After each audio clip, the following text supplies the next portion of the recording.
रंजना और आप देख रहे हैं टुडे एक्सप्रेस 24/7। आइए बढ़ते हैं आज की मुख्य खबर की ओर। उत्तर प्रदेश के मुख्यमंत्री योगी आदित्यनाथ ने एटा में एक बड़ा बयान दिया, जिसमें उन्होंने समाजवादी पार्टी और कांग्रेस पर हमला बोला। उन्होंने कहा कि पहले मुगलों ने लूटा, फिर अंग्रेजों ने तबाह किया और जो कुछ बचा रह गया था उसे कांग्रेस और समाजवादी पार्टी ने तबाही का मंजर पैदा करके देश और प्रदेश के सामने पहचान का संकट खड़ा कर दिया था। पहले मुगलों ने लूटा, फिर अंग्रेजों ने तबाह किया और जो कुछ बचा रह गया था वह मुगलों और अंग्रेजों के बाद कांग्रेस ने और समाजवादी पार्टी ने तबाही का नया मंजर पैदा करके देश के सामने और प्रदेश के सामने पहचान का संकट खड़ा कर दिया था। याद करिए 1960 तक जो देश दुनिया की छठी अर्थव्यवस्था रही हो, वह देश 2014 तक आते आते आगे बढ़ने की बजाय दुनिया के अंदर हमारा स्थान अब 6ठे से 11वें स्थान पर आ गया। 11वें में प्रधानमंत्री मोदी जी के समय 11वें स्थान की अर्थव्यवस्था होने के बाद जब मोदी जी ने प्रयास प्रारंभ किया, विकास के माध्यम से एक मंत्र देशवासियों को दिया। नमस्कार, मैं अंजना और आप देख रहे हैं टुडे एक्सप्रेस 24/7। आइए बढ़ते हैं आज की मुख्य खबर की ओर। लखनऊ में वोट चोरी के खिलाफ समाजवादी पार्टी महिला सभा का जोरदार प्रदर्शन। लखनऊ डीएम कार्यालय का किया घेराव और सौंपा ज्ञापन। लखनऊ में समाजवादी पार्टी की महिला सभा प्रकोष्ठ ने कलेक्ट्रेट पर प्रदर्शन किया। यह प्रदर्शन महिला प्रकोष्ठ की जूही सिंह के नेतृत्व में जिलाधिकारी कार्यालय पर प्रदर्शन का ज्ञापन जिलाधिकारी के माध्यम से चुनाव आयोग को दिया। ये ज्ञापन उत्तर प्रदेश में मतदाताओं के अधिकारों की रक्षा से जुड़ा है। संविधान में जो हमें मतदान का अधिकार मिला है वो ये सरकार SIR लागू करके छीन लेना चाहती है पिछड़े दलितों और अल्पसंख्यकों का। उसके खिलाफ संसद में आंदोलन हुआ है, हमारे नेता अरेस्ट हुए हैं, हम सड़कों पर हैं। SIR वापस लेना पड़ेगा, नहीं तो और बड़ा आंदोलन होगा। चुनाव आयुक्त को हमने ज्ञापन दिया है। मैम 28 तारीख को यादव जा रहे हैं बिहार, क्या कहना? 18,000 शपथ पत्र हमने दिए थे, उस पर कोई कार्रवाई नहीं की गई है। 3 डिस्ट्रिक्ट मजिस्ट्रेट जो उस समय थे नहीं, वो ट्विटर पे जवाब देते हैं। तो पहले चुनाव आयोग इसका जवाब दे। बाकी हम इंडिया गठबंधन में हैं और रहेंगे और पुरजोर तरीके से आंदोलन। पार्टी लगातार SIR के खिलाफ प्रदर्शन कर रही, चाहे हमारे पार्टी के राष्ट्रीय अध्यक्ष आदरणीय अखिलेश यादव जी, हमारे सारे सांसद, हमारे आदरणीय डिम्पल यादव जी, सब संसद में प्रदर्शन कर रहे हैं, सब जगह जगह जिलों पे प्रदर्शन कर रहे हैं। देखिए, सरकार की और चुनाव आयोग की मिली भगती, जो वोट चोरी का जो स्कैंडल अभी पूरे देश के सामने आया, तो मेरा सिर्फ इतना कहना है कि अब तक जितने भी चुनाव, चाहे विधानसभा चुनाव हुए हैं, चाहे लोकसभा चुनाव, जितने भी कैंडिडेट चुनकर आए, इवन प्रधानमंत्री और मैं मुख्यमंत्री की भी बात करूंगी, ये सब फर्जी उस पे वोटों पे चुनकर आए। हमारे यहाँ भी 2022 में जो विधानसभा का उत्तर प्रदेश में जो चुनाव हुआ है, उसमें देखिए कितने कम मार्जिन से हमारी पार्टी, कितनी विधानसभाओं में कितने कम मार्जिन से हमारी पार्टी के जो है वो कैंडिडेट को हराया गया है। तो मेरा ये कहना है कि सरकारें तो विपक्ष की निकल कर के आ रही हैं, लेकिन जनता भी निकल कर आए। मेरा जनता से भी यह अनुरोध है कि आप लोग निकल कर आइए। वोट हमारा बहुत बड़ा अधिकार है, संविधान में हमको बहुत बड़ा अधिकार मिला है अपने कैंडिडेट को, अपनी सरकार चुनने का। नमस्कार, मैं अंजना और आप देख रहे हैं टुडे एक्सप्रेस 24/7। आइए बढ़ते हैं आज की मुख्य खबर की ओर। यूपी एटीएस ने घुसपैठियों का फर्जी आधार कार्ड बनाने वाले गैंग का पर्दाफाश किया है। पकड़े गए गैंग का यूपी के आजमगढ़, गोरखपुर, सहारनपुर, मऊ, औरैया, कोलकाता, मुर्शिदाबाद और बिहार के लखीसराय, कटिहार से लेकर दिल्ली NCR तक नेटवर्क फैला है। वहीं पुलिस ने मुख्य सरगना सहित 8 सदस्यों को गिरफ्तार किया। दरअसल जन सेवा केंद्र की आड़ में गिरोह VPN और सिस्टम का रिमोट पर लेकर बांग्लादेशी, रोहिंग्या और अन्य विदेशी नागरिकों के फर्जी आधार कार्ड बनाता था। इन फर्जी आधार कार्ड से पासपोर्ट और अन्य भारतीय दस्तावेज तैयार किए जाते थे। गिरोह दलालों के माध्यम से ऐसे लोगों से संपर्क करता था जिनके पास भारतीय दस्तावेज नहीं होते थे। नमस्कार, मैं अंजना और आप देख रहे हैं टुडे एक्सप्रेस 24/7। आइए बढ़ते हैं आज की मुख्य खबर की ओर। रामनगरी अयोध्या में एक खास दृश्य देखने को मिला। जब बॉलीवुड की मशहूर अभिनेत्री रवीना टंडन अयोध्या पहुंची तो मुख में राम और गले में जय श्री राम का पत्ता झलक रहा था। रवीना टंडन ने जय श्री राम लला के दरबार में हाजिरी लगाई और विधिवत दर्शन पूजन किए। इस दौरान रवीना टंडन ने प्रधानमंत्री मोदी की तारीफ भी की। दर्शन पूजन के दौरान मंदिर परिसर में सुरक्षा कड़े इंतजाम किए गए थे। हजारों भक्तों की भीड़ के बीच जब रवीना मंदिर पहुंची तो श्रद्धालुओं में उत्साह देखने को मिला। प्रार्थना करके जी मैं बात कर लूं, आप जैसा भी कर लीजिएगा। धन्यवाद पंडित जी, धन्यवाद धन्यवाद। हाँ जी, बहुत बढ़िया लगा। मैं धन्यवाद करना चाहती हूँ योगी जी के, धन्यवाद करना चाहती हूँ मोदी जी के, जो उन्होंने हमें हमारी जन्मभूमि, राम जी की जन्मभूमि के ऐसे दर्शन करने की ऐसी बढ़िया व्यवस्था की है। बहुत ही मज़ा आया, बहुत ही प्रसन्न हुए, बहुत ही आनंदित हुए और क्या बोलें, ऐसे लगता है जन्म सफल हो गया। नमस्कार, मैं अंजना और आप देख रहे हैं टुडे एक्सप्रेस 24/7। आइए बढ़ते हैं आज की मुख्य खबर की ओर। उत्तर प्रदेश की राजधानी लखनऊ में जिला कारागार लखनऊ में कैदियों को केंद्रीय रेशम बोर्ड वस्त्र मंत्रालय भारत सरकार की समर्थ योजना के तहत रेशम की साड़ी बनाने का प्रशिक्षण दिया जा रहा है, जिसके तहत 30 दिवसीय प्रशिक्षण प्राप्त करने पर प्रत्येक प्रशिक्षणार्थी को 5,000 का मानदेय और केंद्रीय रेशम बोर्ड वस्त्र मंत्रालय भारत सरकार द्वारा एक प्रमाण पत्र दिया जा रहा है। वरिष्ठ अधीक्षक जिला कारागार लखनऊ द्वारा तीसरे बैच का उद्घाटन किया गया, सभी को किट वितरित किए गए। कार्यक्रम के दौरान बताया गया कि अगर कोई कैदी जेल से रिहा होने के बाद इससे संबंधित अपना कोई उद्योग स्थापित करना चाहता है तो उसे प्रमाण पत्र के आधार पर भारत सरकार की तरफ से सब्सिडी प्रदान की जाएगी। नमस्कार, मैं अंजना और आप देख रहे हैं टुडे एक्सप्रेस 24/7। आइए बढ़ते हैं आज की मुख्य खबर की ओर। प्रयागराज मुख्यालय से करीब 77 किलोमीटर दूर भगवान श्री राम के पथ गमन मार्ग का एक प्रमुख स्थल है ऋषियान। अगर इसकी इतिहास की बात करें तो इस मंदिर का उल्लेख भगवान श्री राम के पथ गमन मार्ग के प्रमुख स्थलों के रूप में किया। इस मंदिर की सबसे प्रमुख विशेषता यह है कि मंदिर का उल्लेख शिव पुराण में भी है। जब बाणसुर राक्षस ने भगवान शिव की उपासना कर अभय वरदान प्राप्त किया था, ये वही स्थान है, मंदिर स्थल है जहां पर 2 प्रमुख शिवलिंग है, जिसमें एक शिवलिंग भगवान श्री राम द्वारा स्थापित है। इस मंदिर कई और भी ऐतिहासिक और धार्मिक महत्व है। यहाँ पर विष्णु वास्तुकला की मूर्तियों के अवशेष दिखाई देते हैं। यहाँ पर सूर्य घड़ी के भी अवशेष मिलते हैं। महाराज जी, ऋषियान का एक धार्मिक महत्व है। माना यह जाता है कि भगवान श्री राम का यहाँ पे अघोर तंत्र की साधना से लेके वाणासुर राक्षस का वर्णन भी इसी स्थान पर है। आज इसका पुनरुद्धार के लिए सरकार की ओर से किस प्रकार की परियोजनाएं चलाई जा रही हैं और इस धार्मिक महत्व वाले क्षेत्र के विकास को लेकर क्या कार्य हो रहे हैं? देखिए, ये भगवान शिव देवाधिदेव भगवान शिव की बहुत ही अद्भुत और ऐतिहासिक धार्मिक महत्व की जो है स्थली है और ये एक अपने आप में अद्वितीय तपोस्थली के रूप में विकसित हुई। परंतु कई कालखंड में जो आक्रांता हमारे भारतीय सनातन संस्कृति को नष्ट करने वाले आए जगह जगह पर, तो उनमें से हमारे ऋषियन स्थान को भी विशेष रूप से ध्वस्त किया गया। उस कालखंड के उस दौर के संघर्ष से लेकर के आज तक अभी संघर्ष चला आ रहा है। जैसे कि पूर्वजों के द्वारा जो बताया गया, जो किंवदंतियां हैं कि बाणासुर की तपोस्थली थी और बाणासुर की माँ की जो है ये राजधानी भी थी। तो बाणासुर की माँ तपस्या करती थी। बाणासुर ने स्वयं भी यहाँ गर्भगृह में, जो आप शिवलिंग, एक स्वयंभू शिवलिंग देख रहे हैं, तो वहां पर तपस्या किया था। उसके बाद चूंकि ये आदिकाल का स्थल है, कई युग बीत गए। त्रेता में भगवान श्री राम का भी वर्णन आता है, कई मनीषियों ने जो है चर्चा किया अपने कथाओं के बीच में। और बाणासुर का तो यहाँ से विशेष लगाव था, क्योंकि यहाँ पर ऐसा माना जाता है कि प्रद्युम्न नगर है, जो परदुमा गांव है, वो अपभ्रंश नाम है, लेकिन पुराना प्रद्युम्न नगर है। अनिरुद्ध उनके भगवान श्री कृष्ण के नाती, उनकी राजधानी। तो यहीं पर उषा उनकी जो बेटी थी, उसका गांधार विवाह हुआ था। तो यहाँ बाणासुर का जब युद्ध हुआ प्रद्युम्न से, अनिरुद्ध से, तो उनकी सहस्त्र भुजाएं कटी थी। तो भगवान शिव प्रत्यक्ष यहाँ खड़े होकर के रक्षा किए थे।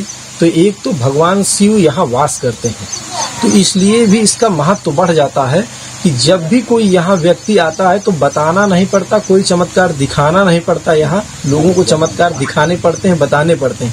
ये ऐसी तपोस्थली है कि यहाँ आते ही मनुष्य के, मानव के रोम रोम में एक अलग ऊर्जा का संचार हो जाता है। उसकी जितनी भी निगेटिविटी होती है वो अपने आप नष्ट होकर के एक जो है पॉजिटिव ऊर्जा उसके अंदर संचालित हो जाती है। तो सबसे बड़ी चीज ये है। दूसरा, वहाँ एक जल आता होगा, आपने देखा है ये जो जल आ रहा है, तो उस जल का जो सबसे बड़ा अद्भुत महत्व है कि आज तक उस जल के विषय में कोई पता नहीं लगा पाया ऊपर कहाँ से ऊपर कहीं दिखता नहीं है और नीचे अंदर से वहां उनके पास आता है, जिससे जलाभिषेक हमेशा होता रहता है। पीने के बाद एक अद्भुत आनंद की अनुभूति होती है। ऐसा लगता है कि वो औषधि स्वरूप है। कोई भी बीमार व्यक्ति हो, किसी भी प्रकार से उसको बीमारी ने ग्रसित कर रखा हो, लेकिन यदि अगर उस जल का सेवन करता है तो क्षण मात्र में उसे अपने अंदर एक अद्भुत ऊर्जा का महसूस होता है। और सरकार द्वारा इस स्थल के विकास को लेकर किसी प्रकार की कोई परियोजना चलाई जा रही है? देखिए, स्थल तो बहुत अच्छा था और यहाँ के विकास की बहुत सारी परियोजनाएं अब तक लागू हो जानी चाहिए थी, लेकिन जो हमारा ये क्षेत्र है बुंदेलखंड का सबसे पिछड़ा क्षेत्र, ये यहाँ से चित्रकूट और बुंदेलखंड की सीमा का अंत होता है, तो कोई भी परियोजना यहाँ तक आते आते ही समाप्त हो जाती पहुँचते पहुँचते। लेकिन लगातार आपके द्वारा, हमारे मीडिया के साथियों के सहयोग के द्वारा हमने प्रयास किया, संघर्ष किया, लगातार ऋषियन ट्रस्ट के माध्यम से हमने इसकी पहल की। तो शासन के द्वारा अभी एक यहाँ पर पर्यटन के माध्यम से जो है सत्संग भवन, टॉयलेट ब्लॉक की मूलभूत सुविधा का कार्य प्रारंभ है। जल्द ही वो निर्मित होकर के संचालित की जाएगी। तो ये पहला कार्य है। दूसरा, ये आवागमन का हमारा सबसे बड़ा महत्वपूर्ण कार्य हुआ है कि इसके लिए हम कई वर्ष जो है संघर्षरत हैं। लग रहा था कि ये होने वाला ही नहीं है। कई बार बना एस्टीमेट, फिर फेल हुआ, कई बार काम शुरू हुआ, फिर बंद हुआ। तो रोड जो बन गई ये 2018 में ये एक बड़ी कामयाबी हमें मिली। अब आगे आप लोगों के माध्यम से, मीडिया के माध्यम से हमें बड़ा सहयोग मिलता है।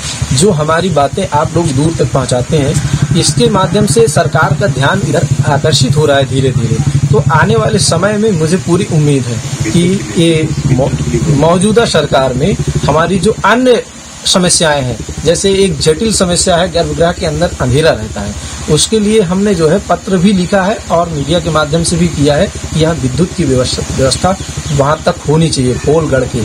तो ये चीज जब हो जाएगी तो श्रद्धालुओं को असुविधा नहीं होगी और वहाँ पर एक रुकने का फिर बढ़िया वो हो जाएगा। नमस्कार, मैं अंजना और आप देख रहे हैं टुडे एक्सप्रेस 24/7। आइए बढ़ते हैं आज की मुख्य खबर की ओर। उत्तर प्रदेश 2027 के विधानसभा चुनाव की तैयारी में राजा भाई की पार्टी भी जुट गई है। जनसत्ता दल लोकतांत्रिक पार्टी के वरिष्ठ नेता जयप्रताप सिंह उर्फ गोपाल अयोध्या पहुंचे, जहां उन्होंने सर्किट हाउस में चुनावी तैयारियों को लेकर मंडलीय बैठक की। इस दौरान उन्होंने स्पष्ट किया कि फिलहाल अभी किसी भी दल से गठबंधन नहीं होना है। वहीं दिल्ली की मस्जिद में डिम्पल यादव के अपमान पर उन्होंने कहा कि जब हम शादी करते हैं तो कसम खाते हैं कि पत्नी की रक्षा करेंगे, लेकिन वोट के लिए चुप रहना दुर्भाग्यपूर्ण है। जब उनकी पत्नी का अपमान हुआ तो उनको बोलना चाहिए था। जब पति नहीं बोलेगा तो कौन बोलेगा। अखिलेश यादव केवल इस लिए नहीं बोल पा रहे क्योंकि वे एक जाति, एक धर्म की राजनीति कर रहे हैं। ऐसी हमेशा पार्टियों की होती है और इस बार थोड़ा व्यापक कर रहे हो। इससे बराबर हम समीक्षा करते रहते हैं, हमेशा फैजाबाद आते रहते हैं। सुल्तानपुर हमारा घर ही है फैजाबाद, तो ऐसी कोई बात, उसका उद्देश्य तो स्वाभाविक है। जब पार्टी बनी है तो राजनीति के लिए बनी है और राजनीति के लिए बनी है तो आज चुनाव भी आ रहे हैं, तो हम अपनी पार्टी को भी बूथ स्तर पर मजबूत कर रहे हैं। इस तरह अन्य पार्टियां जो है तैयारियों में जुटी हुई है चुनाव। देखिए, हम भी, आपको क्या लगता है कि अभी हम लोग निकले हैं 10 दिन के लिए हर जनपद में राष्ट्रीय अध्यक्ष जी के निर्देश पर हर जनपद में जाके पार्टी को बूथ स्तर पर मजबूत करने के लिए।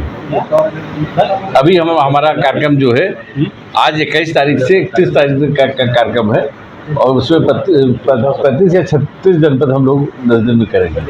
राम की नगरी में आप आए हैं, प्रभु को प्रणाम। यहाँ से यहाँ बैठक कर रहे हैं, बैठक कर रहे हैं। अरे बिल्कुल, भगवान के बेटे हैं तो भगवान के यहाँ नहीं करेंगे तो कहाँ करेंगे। राहुल गांधी सवाल उठा रहे हैं कि वोट काट रहा है विपक्ष और चुनाव आयोग जो है भाजपा से मिलकर काम कर रहा है। देखिए, इसकी समीक्षा होनी चाहिए। पहले भी वोट करते रहे हैं।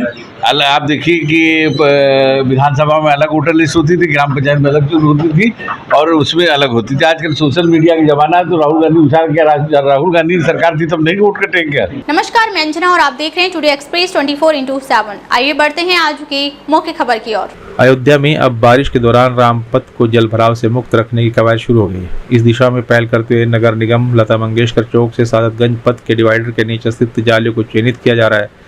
बारिश के दौरान जलभराव से रामपत भी अछूता नहीं रह पाता है। लता चौक से सादतगंज तक कई स्थानों पर डिवाइडर के आसपास जलभराव हो जाता है। ऐसे में 4 और दोपहिया वाहन चालकों को भारी परेशानी का सामना करना पड़ता है। बारिश के दौरान जो जलभराव की कुछ स्थल पे सूचना मिलती थी कि यहाँ पानी भर जाता है, उस पे जो हमारा रामपत में जो ड्रेनेज है उसके पॉइंट चिन्हित कर लिए गए हैं जो डिवाइडर्स के नीचे हैं, ताकि यदि किसी उस ड्रेनेज पर कोई पॉलीथीन या किसी माध्यम से वो चौक हो जाता है जिसके कारण जल निकासी प्रॉपर नहीं हो पाती है, ऐसे सभी ड्रेन पॉइंट को रामपथ के जो डिवाइडर के बीच में उनको हम लोगों ने नंबरिंग करा दी गई है। सभी हमारे सफाई कर्मचारियों को बता दिया गया है कि जब भी बारिश हो तो यहाँ जरूर देख लें कि कोई पॉलीथीन या किसी अन्य माध्यम से वो ड्रेनेज चौक तो नहीं हुआ है। इसके अतिरिक्त जो भी आसपास के छोटे नाले हैं जो उससे जुड़ते हैं उनकी भी साफ सफाई कराई गई है। और जो बड़ी समस्या जैसा कि आप दलवानपुरा का जानते हैं, वहाँ पे प्रॉपर पंपिंग स्टेशन तैयार हो गया है। इस बार हम लोग 1 से 2 घंटे के अंदर सारा पानी पंप आउट करने की स्थिति में होते थे। किसी भी मतलब जगह पर कोई बहुत असुविधा ना हो, इसलिए वहाँ पे कुछ टेम्परेरी पंपिंग स्टेशंस लगाए गए हैं और कहीं कहीं पे परमानेंट लगाए गए हैं। नमस्कार, मैं अंजना और आप देख रहे हैं टुडे एक्सप्रेस 24/7। आइए बढ़ते हैं आज की मुख्य खबर की ओर। हिंदुवादी संगठन बजरंग दल अब पूरे देश में धर्मांतरण का अभियान चलाएगा। अयोध्या के कार सेवकपुरम में प्रेस वार्ता करते बजरंग दल के राष्ट्रीय संयोजक नीरज दनेरिया ने बताया कि देश के अंदर 14 करोड़ मुसलमान हैं, 5 करोड़ ईसाई। ये दोनों कौम धर्मांतरित हिंदू है, ये स्पष्ट रूप से विश्व हिंदू परिषद और बजरंग दल का मान है। उनकी घर वापसी की सूची बनानी पड़ेगी क्योंकि ये लूटा हुआ माल है। इसका इस्लाम में जिहादी आतंकवाद ईसाई सरकार में भी हुआ। जिनके पूर्वज हिंदू थे उनकी वापसी होनी चाहिए। इस देश के अंदर 14 करोड़ मुसलमान और इस देश के अंदर 5 करोड़ ईसाई, यह दोनों ही धर्मांतरित हिंदू है। यह स्पष्ट रूप से बजरंग दल विष्णु प्रसाद का मानना है। अब इनकी घर वापसी तो सुनिश्चित करनी पड़ेगी क्योंकि यह लूटा हुआ माल है। इस्लामिक जिहादी आतंकवाद प्रशासन शासन के समय और ईसाई सरकार और मतांतरण के समय हमारा है। वो हिंदू थे, उनके पूर्वज जब जबरन धर्मांतरण हुआ है, उनकी वापसी होनी चाहिए। और वर्तमान समय में जो लोग धर्मांतरण कर रहे हैं, जिनका धर्मांतरण हुआ, उनकी वापसी हो। यह विश्व हिंदू परिषद बजरंग दल ऐसा वातावरण बना रहे हैं। जो लोग संपर्क में आ रहे हैं, जो स्वेच्छा से अपनी घर वापसी कर रहे हैं, जो अपना परावर्तन कर रहे हैं, उनका विश्व हिंदू परिषद समाज के आधार पर उनका चिंतन और उनके समायोजन करने का कार्य कर रहा है। अयोध्या में अभी 10-15 गांवों की जानकारी कार्यकर्ताओं को आई है, उनकी संख्या की जानकारी भी आई है और वह सूची और सब चीजें समय आने पर उपलब्ध करा दी जाएंगी, प्रशासन को दी जाएंगी, प्रशासन के माध्यम सबके सामने आएंगे। नमस्कार, मैं अंजना और आप देख रहे हैं टुडे एक्सप्रेस 24/7। आइए बढ़ते हैं आज की मुख्य खबर की ओर। यूपी के चंदौली में आरपीएफ जीआरपीएफ की संयुक्त टीम ने चेकिंग के दौरान पकड़े भारी मात्रा में चांदी के जेवरात। पिट्ठू बैग में छिपा कर रखे 23 किलो चांदी के जेवरात। आरपीएफ की माने तो बरामद चांदी के जेवरात की कीमत करीब 13 लाख रुपए बताई जा रही है। रेडियो जंक्शन के फुट ओवर ब्रिज पर आरपीएफ और जीआरपी की संयुक्त चेकिंग चल रही थी। इसी क्रम में एक व्यक्ति को जो है पिट्ठू बैग के साथ देखा गया। जब उसके खुलवा के उसमें देखा गया तो उसमें चांदी के बने हुए आभूषण थे, सब सिल्वर कलर के। उसमें जो है अग्रिम पूछताछ में उन्होंने बताया कि इसको वाराणसी मंडी से लेकर के झारखंड के लोहरदगा लेकर के जाने वाले थे। मामला जो है वो इनकम टैक्स का पाते हुए उसको जो है रेलवे सुरक्षा बल को वीडियो पर लाया गया और अग्रिम पूछताछ के बाद आयकर विभाग वाराणसी को सूचित किया गया और वाराणसी की आयकर विभाग की टीम आई है, अग्रिम पूछताछ उनसे कर रही है। कुल 23 किलो 424 ग्राम चांदी जो है बरामद पाया गया है। नमस्कार, मैं अंजना और आप देख रहे हैं टुडे एक्सप्रेस 24/7। आइए बढ़ते हैं आज की मुख्य खबर की ओर। भारतीय जनता पार्टी बहराइच किसान मोर्चे के जिला अध्यक्ष जितेंद्र प्रताप सिंह जेतू ने भारतीय जनता पार्टी से इस्तीफा दिया है। प्रेस कॉन्फ्रेंस कर मीडिया से उन्होंने कहा कि बीजेपी सरकार में किसानों की ओर नौजवानों की अनदेखी हो रही है। किसान नौजवान परेशान है। बीजेपी का विधायक ठेके पट्टे में लिप्त है। लोग परेशान है। इस वजह से नैतिक कारणों से भारतीय जनता पार्टी के सभी पदों से इस्तीफा दिया। उन्होंने कहा किसानों को खाद नहीं मिल रही, चीनी मिलों से गन्ना किसानों को भुगतान नहीं हो रहा, नौजवान बेरोजगारी से परेशान है। और मैं भारतीय जनता पार्टी किसान मोर्चा का जिला अध्यक्ष हूँ। विगत 6 वर्षों से मैं किसान मोर्चे का जिला अध्यक्ष हूँ और उससे पहले मैं किसान हूँ। किसान मोर्चा का जिला अध्यक्ष रहते हुए मैंने आज तक किसी भी किसान का कोई भला नहीं कर पाया। किसान मोर्चा का अध्यक्ष रहते हुए अगर ज़िले में गन्ना किसानों का 100 करोड़ का भुगतान चीनी मिल द्वारा नहीं दिया जा रहा है, अगर किसानों को यूरिया और डीएपी नहीं दी जा रही, उनको लाठी मारी जा रही, तो उसके लिए मैं किसान मोर्चा का जिला अध्यक्ष हूँ। मैं अपने जनपद के किसानों से माफ़ी मांगता हूँ और किसानों के समर्थन में आज भारतीय जनता पार्टी के प्राथमिक सदस्य और पद से इस्तीफा देता हूँ। अपनी नैतिक जिम्मेदारी लेते हुए भारतीय जनता पार्टी को मैं छोड़ रहा हूँ। आखिर में ऐसा कौन सा वजह हो गया, आप इतने पदस्थ हैं और ऐसे ताकतवर पार्टी में हैं, ताकतवर लोग हैं आपके साथ में, फिर भी आपको मजबूर होकर क्यों पार्टी छोड़ना पड़ा? देखिए, मैं ज़मीनी आदमी हूँ और सदैव मैंने किसानों, गरीबों, नौजवानों के हक हुकूक के लिए लड़ा हूँ। मेरा पहले पॉलिटिकल बैकग्राउंड रहा है और भारतीय जनता पार्टी को मैंने अंगीकार किया था। इसमें लगा था, मैंने 2017 में भारतीय जनता पार्टी में आया और मुझे लगा था कि नहीं, ये नौजवानों, किसानों, गरीबों, दलितों, पिछड़ों के लिए कुछ करेंगे, इनका विजन कुछ अलग है। नमस्कार, मैं अंजना और आप देख रहे हैं टुडे एक्सप्रेस 24/7। आइए बढ़ते हैं आज की मुख्य खबर की ओर। उत्तर प्रदेश के बहराइच में यूरिया की कालाबाजारी, किसानों की समस्याओं को लेकर समाजवादी पार्टी कार्यकर्ताओं ने जमकर प्रदर्शन किया। नारेबाजी करते हुए सपा जिलाध्यक्ष के नेतृत्व में जिलाधिकारी कार्यालय के प्रदर्शन पर ज्ञापन सौंपा। इस दौरान सैकड़ों की संख्या में समाजवादी पार्टी कार्यकर्ता मौजूद रहे। बहुत बड़ी किल्लत है, बहराइच के किसान मारे फिर रहे हैं, लाइनों में लग रहे हैं हजारों की संख्या में और उनको खाद नहीं मिल रही है। और यहाँ के बड़े नेता और अधिकारी मिलकर के नेपाल को सारी खाद पहुँचा दिए हैं और 1000 रुपये में 800 रुपये बोरी जो 270 की है, 1000 और 800 रुपये बोरी खाद की खुलेआम बिक्री हो रही है। किसानों को जब लाइन में खड़ा होता है तो उसको पीटा जा रहा है। 1/3 बहराइच घाघरा और सरजू की नदी में बह गया। कम से कम 2 दर्जन गांव का आता पता नहीं है। उनको बसाने के लिए इस प्रशासन ने कोई व्यवस्था नहीं किया। पर्यटन करके यहाँ के कृषि मंत्री, प्रभारी मंत्री सूर्य प्रताप शाही जी आए और यहाँ से चले गए। कोई इंतजाम बाढ़ पीड़ितों का नहीं किया। घाघरा नदी के कटान से लोग पीड़ित हैं। 100 करोड़ रुपया चिलवरिया चीनी मिल पर बकाया है किसानों का, वो भी नहीं मिल रहा है। किसान दर दर भटक रहा है। इसी समस्या को लेकर के, 3 प्रमुख समस्याओं को लेकर के, नंबर 1 खाद की कमी, इसको जिला प्रशासन दूर करे, ब्लैक मार्केटिंग पर अंकुश लगाए, बाढ़ पीड़ितों की मदद करे, जिनके घर कट गए हैं उनको बसने के लिए जमीन दे और चिलवरिया चीनी मिल पर जिन किसानों का 100 करोड़ रुपया बिकाया है उसको भुगतान कराए, अन्यथा समाजवादी पार्टी बड़े पैमाने पर आंदोलन को छेड़ेगी। सरकार और अधिकारी कह रहे हैं खाद भारी मात्रा में उपलब्ध है, तो काहे किसान लाठियां खा रहा है? उनके तो सचिव तक बेहोश हो गए। देखा है आपने? आप सब पत्रकार हैं, आपके नजरों के सामने है।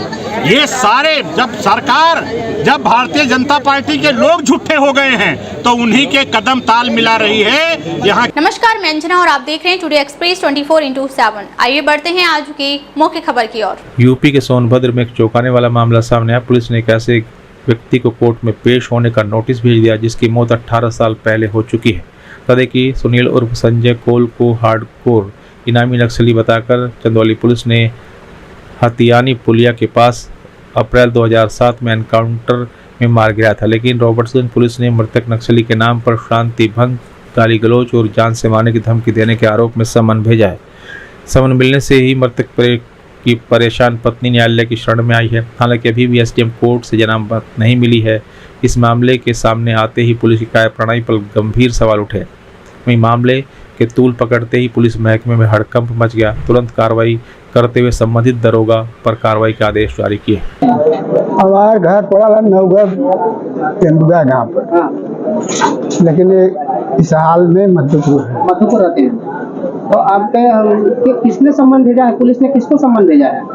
अब पुलिस सम्मन भेजा भी कहाँ भेजा? वो तो ये लोग रहे थे लड़के के ऊपर। कौन है आपका लड़का? लड़का हमारा जो पहले जो है बड़ा लड़का सुनील था, उन्हीं के चलते जो है सम्मन भेजा है। तो सुनील कहाँ है?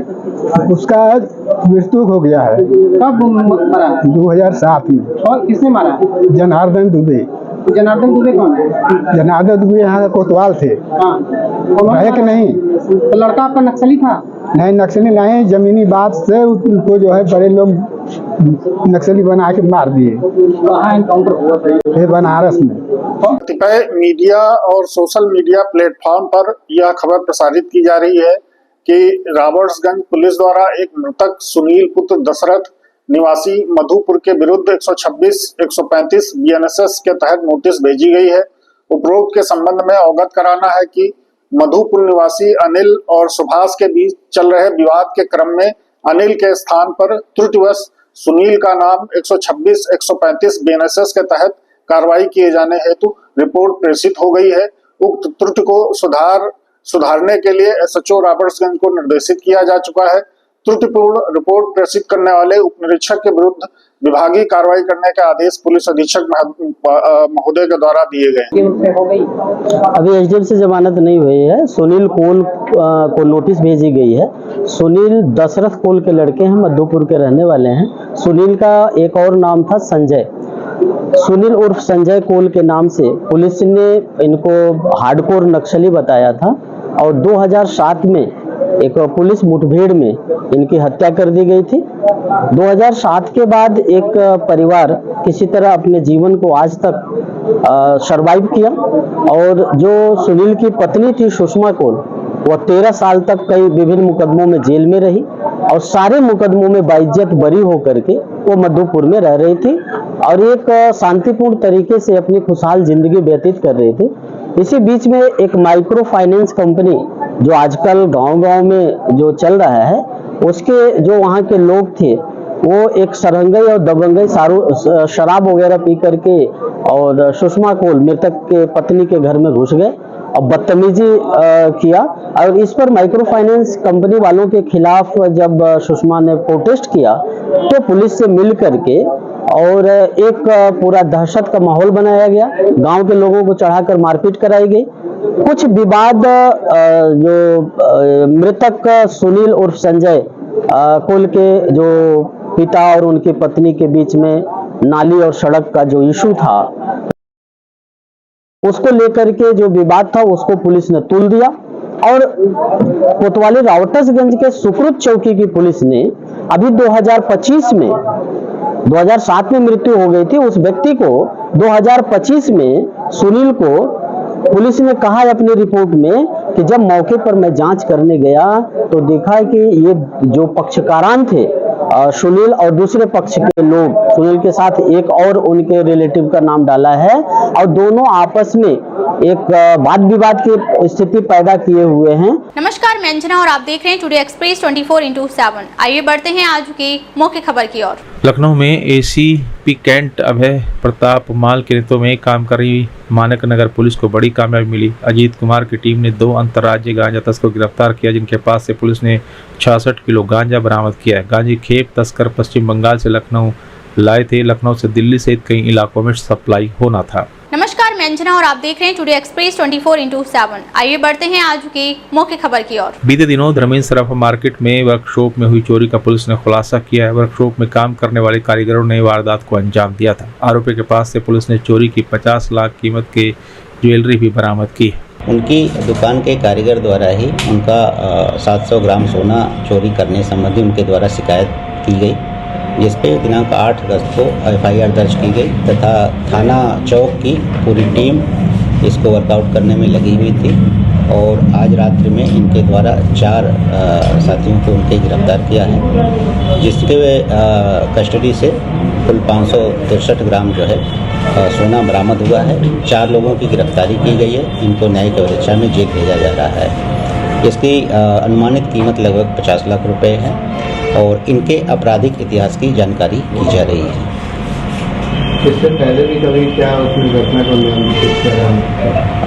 अभी तक इनके द्वारा पूर्व की किसी घटना को नहीं बताया गया है, लेकिन इनके आपराधिक कृत्यों की अन्य स्रोतों से जानकारी। नमस्कार, मैं अंजना और आप देख रहे हैं टुडे एक्सप्रेस 24x7। आइए बढ़ते हैं आज की मुख्य खबर की ओर। लखनऊ बीजेपी ने कई नेताओं को नोटिस जारी किया। पार्टी के विचारों के विपरीत कृत्य करने, अनुशासनहीनता बरतने पर मनोज शुक्ला पूर्व जिलाध्यक्ष कानपुर देहात, अनिल शुक्लवारसी कानपुर देहात, राजेश तिवारी पूर्व जिलाध्यक्ष कानपुर देहात को नोटिस जारी किया है। सभी से पार्टी ने 7 दिनों में स्पष्टीकरण मांगा है। नमस्कार, मैं अंजना और आप देख रहे हैं टुडे एक्सप्रेस 24/7। आइए बढ़ते हैं आज की मुख्य खबर की ओर।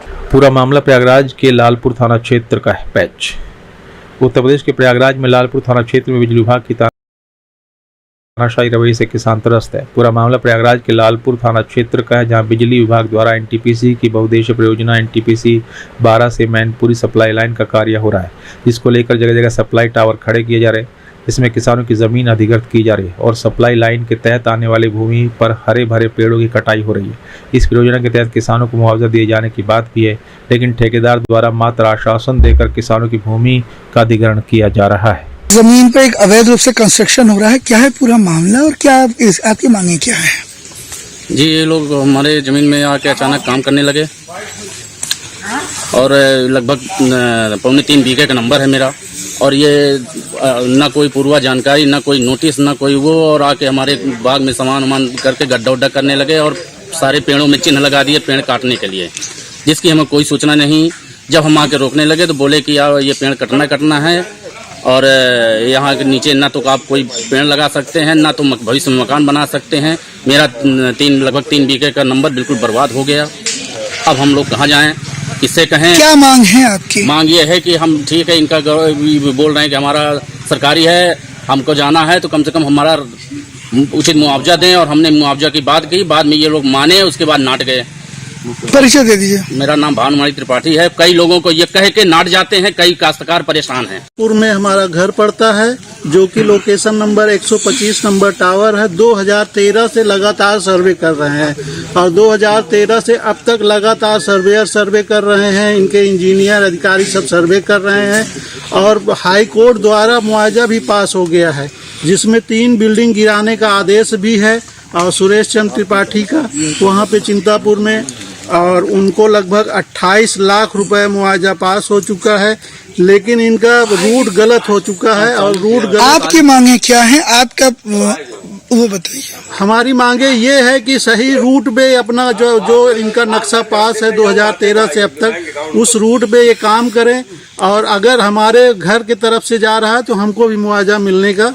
समस्या यही है सर कि ये पेड़ का हमारे मुआवजा दे दें और अपना काम करें, बाकी कोई जमीन प्रभावित है इसके साथ साथ हमारी। तो ये हरे भरे पेड़ काटे जा रहे हैं, इस पे आपने कोई लिखित परमिशन दिया था? जी नहीं, अभी तक तो नहीं। आपने कोई परमिशन? हमने बाहर एप्लीकेशन दिया है, ना कि इन्होंने परमिशन लिया है हमसे। चक सुचेर ग्राम सभा में हमारी 4 बीघा जमीन पड़ रही है। यहाँ भटपुरा सटा हुआ बॉर्डर पर है, वहाँ पर 120 नंबर टावर गड़ा है, जहाँ पर बोला गया था मेरे को कि 20,000 रुपए आपको दिया जाएगा। अगले साल वहाँ पर कोई तरह खेती हम लोग नहीं किए हैं, ये लोग वहाँ पर पूरी तरह से काम लगाए हुए थे। इस साल वो पूरा खेती बोया हुआ है। पिछले साल ये लोग पैसा नहीं दिए और टावर काम पूरा करके ये लोग वहाँ से निकल गए। किसी को कोई जानकारी नहीं है, किसी को कोई 1 रुपया पैसा नहीं दिया है। तो अभी तक आपको मुआवजा नहीं मिला? नहीं मिला है सर। ग्राम सभा के अंतर्गत एक समस्या सामने आई है कि काश्तकारों को उनकी जमीन अधिग्रहण की जा रही है, लेकिन उसके बावजूद कोई मुआवजा नहीं मिल रहा है। इस पर आप क्या कहेंगे? कि मैं तो यही कहूँगा कि जितने काश्तकार पड़ रहे हैं इनके लाइन में, जो भी इनकी लाइन टावर जहाँ से भी जा रहे हैं, सबको उचित मुआवजा देगी, अपना काम करे, कोई आपत्ति नहीं।